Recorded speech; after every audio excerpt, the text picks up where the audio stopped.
Assalamualaikum warahmatullahi wabarakatuh. Para siswa, jumpa lagi dengan Master Arya. Kali ini Master ingin membahas mengenai sebenarnya suatu teknik menghitung yang Master inisiasi sendiri ya. Jadi cuman supaya bagaimana anak-anak itu, para siswa itu bisa paham teorema Pitagoras ya, tapi tidak sekedar menghafal rumus gitu. Karena kalau menghafal rumus nanti dia tidak paham konsepnya seperti apa gitu, arti fisiknya seperti apa, seperti itu. Nah, banyak anak-anak itu, para siswa itu sampai sekarang bingung dengan yang namanya teorema Pitagoras, karena terlalu terbiasa di buku-buku itu menggunakan gambar segitiga Pitagoras itu selalu tegak gitu. Jadi selalu oleh para guru itu diistilahkan ada sisi miring, sisi tegak, sisi datar gitu. Nah, pemahaman seperti ini atau pengajaran seperti ini membuat mereka menjadi terpaku pada satu posisi gitu. Nah, ketika segitiga Pitagorasnya diputar-putar, mereka jadi bingung lagi gitu. Sisi miringnya yang mana gitu. Nah, seperti yang kita ada gambar sebelah kiri ini gitu. Tidak banyak dari pengalaman master itu menunjukkan bahwa para siswa itu bingung gitu. Dengan diputar seperti ini, sisi miringnya yang mana gitu. Karena semua sisinya miring gitu. Oke.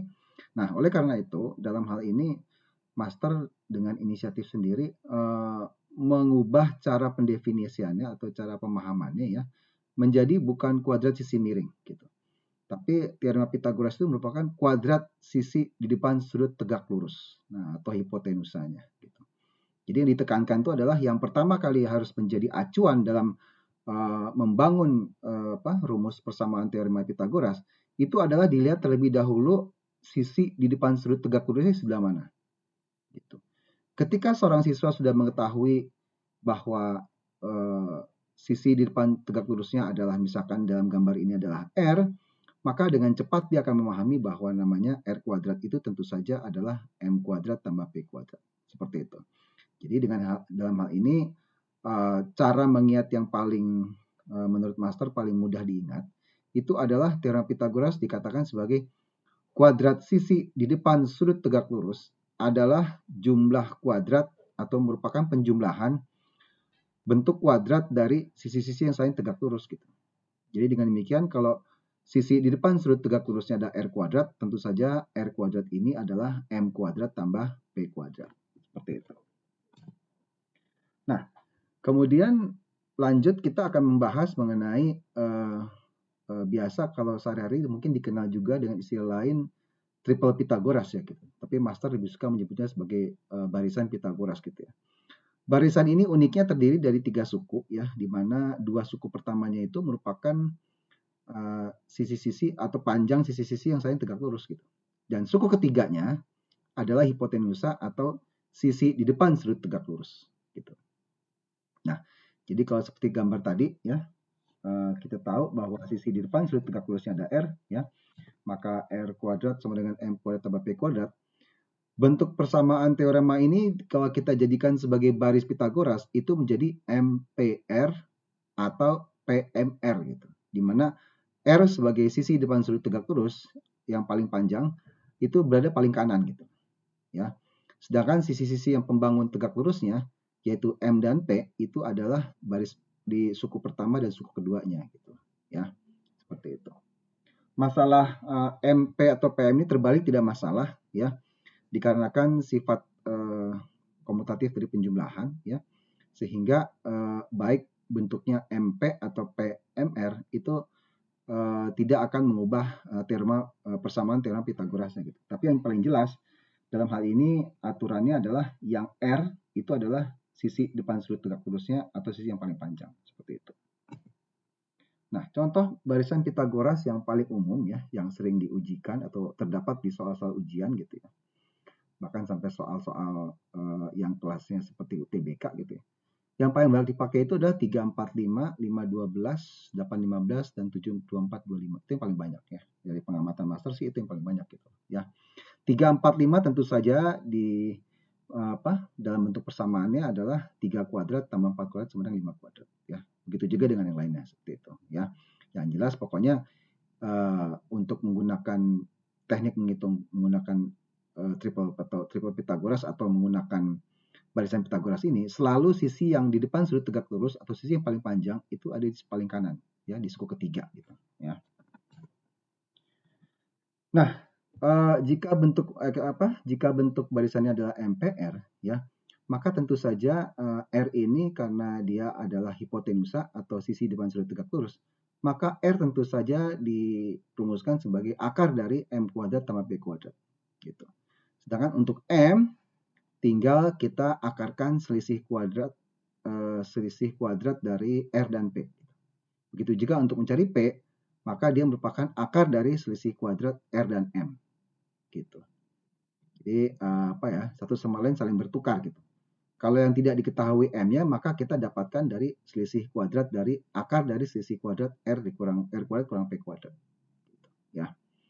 Nah, contohnya adalah seperti yang di bawah ini ya. 1 akar 5. Nah, yang ditanya ini kan yang paling kanan nih.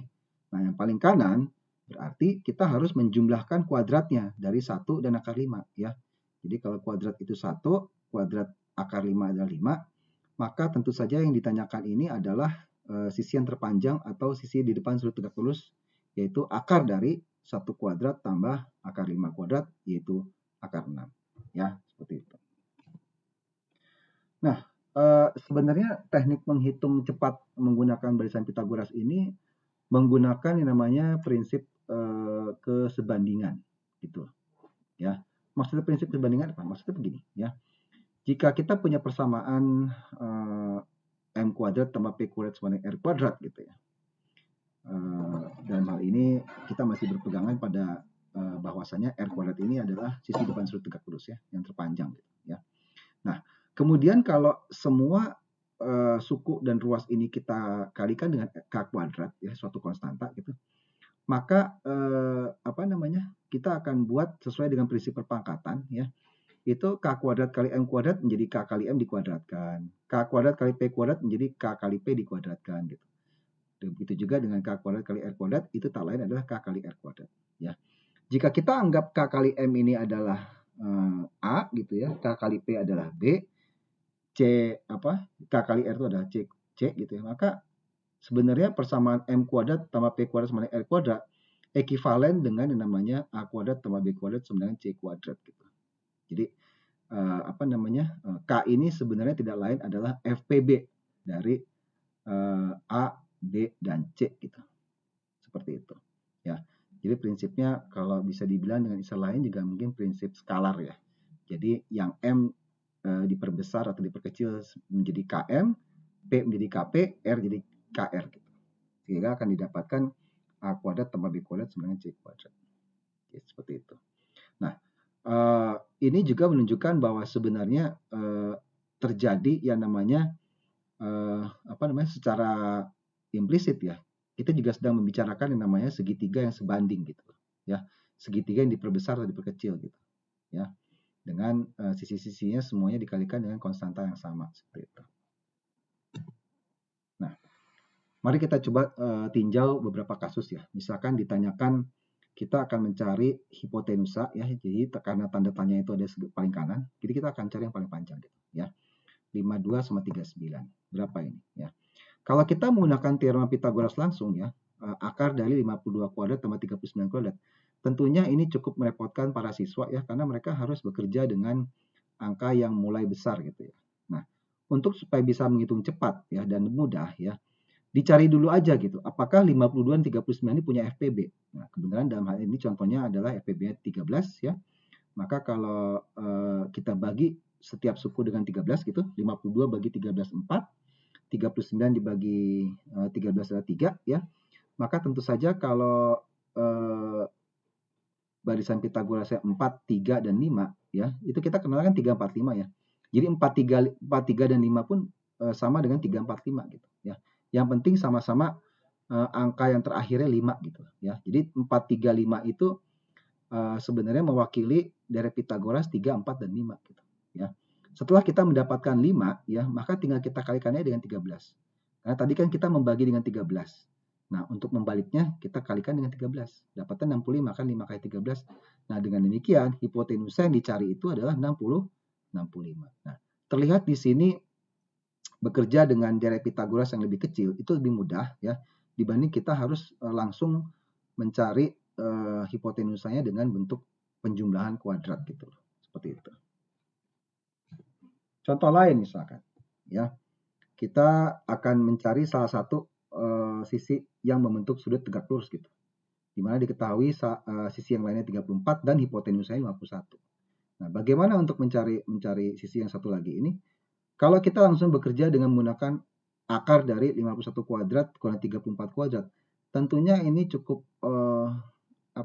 cukup kalau bagi siswa sekolah menengah itu baik SMP SMA agak cukup keberatan kalau harus bekerja dengan angka ratusan atau ribuan gitu ya. Nah, untuk bisa mempercepat perhitungannya, dicoba dulu cari FPB dari 34 dan 51 ya. Dengan kita menggunakan FPB pohon faktor kita akan mendapatkan 17 ya. Kemudian kita bagi dengan 17 karena kan merupakan FPB-nya kan. Kita bagi dengan 17. Nah, didapatkan 34 itu dibagi 17 2 dan 51 bagi 17 itu 3. Nah, tinggal kita cari ya, berapa barisan Pitagoras dari 2 dan hipotenusanya atau sisi depan sudut tegak lurusnya 3 gitu. Tentu saja yang tengah itu adalah akar dari 3 kuadrat dikurangi dengan 2 kuadrat. Akar 5 gitu. Nah, setelah kita mendapatkan akar 5, tinggal kalikan dengan 17. Karena tadi kita membagi dengan 17 kan. Tinggal kita kalikan dengan 17, maka dapatlah nanti sisi yang dicari itu adalah 17 akar 5. Seperti itu. Nah, teknik menghitung seperti ini ya, sebenarnya keuntungannya adalah mencoba untuk merefresh atau melatih siswa untuk menggabungkan beberapa konsep itu, untuk memahami dengan memahami satu konsep akan menjadikan flashback akan pemahaman terhadap konsep-konsep yang lain gitu. Seperti misalkan di luar teorema Pitagoras itu ada operasi perpangkatan, seperti itu. Kemudian juga para siswa di-refresh kembali mengenai konsep sebangun dalam geometri. Gitu. Dan juga kalau diperhatikan dari mulai awal master membicarakan mengenai konsep ini, teknik menghitung ini, ya, ternyata tidak melibatkan gambar segitiga sama sekali. Nah, ini teknik menghitung seperti ini tentu saja memberikan keuntungan bahwasanya siswa jika mengerjakan soal nanti akan bisa lebih cepat lagi dalam hal waktu untuk mengerjakannya karena mereka tidak memerlukan waktu untuk mensketsa geometri segitiganya gitu. Mereka akan bisa langsung menghitung tanpa melihat gambarnya gitu. Nah, makanya kalau versi master sendiri ini disebut sebagai konsep blind geometry analytic ya. Blind geometry analytic ini juga perlu diperkenalkan para siswa dari sejak dini ya. Karena pada saat master sedang kuliah saat ini, ambil master pengajaran matematika ya, ternyata yang namanya gambar itu bisa menipu ya. Gambar itu bisa menipu mata ya. Gambar itu hanya membantu, tapi merupakan alat untuk melakukan pembuktian matematika gitu. Ya. Jadi makanya jika para siswa bisa dilatih untuk blind geometry analytic ya, itu akan sangat membantu saat mereka harus mengerjakan soal-soal ujian dengan rentang waktu yang cukup singkat gitu. Karena dengan mereka tanpa menggambar, dengan begitu mereka akan menghemat waktu ya dan bisa mengerjakan soal lebih cepat seperti itu. Oke, dari master hanya segini dulu ya. Sampai jumpa pada kesempatan berikutnya ya. Jangan lupa subscribe dan like channel ini ya karena nanti hasil pendapatannya akan master gunakan untuk membangun pendidikan matematika khusus untuk anak-anak kaum duafa di Indonesia. Oke, sampai berjumpa lagi. Wassalamualaikum warahmatullahi wabarakatuh.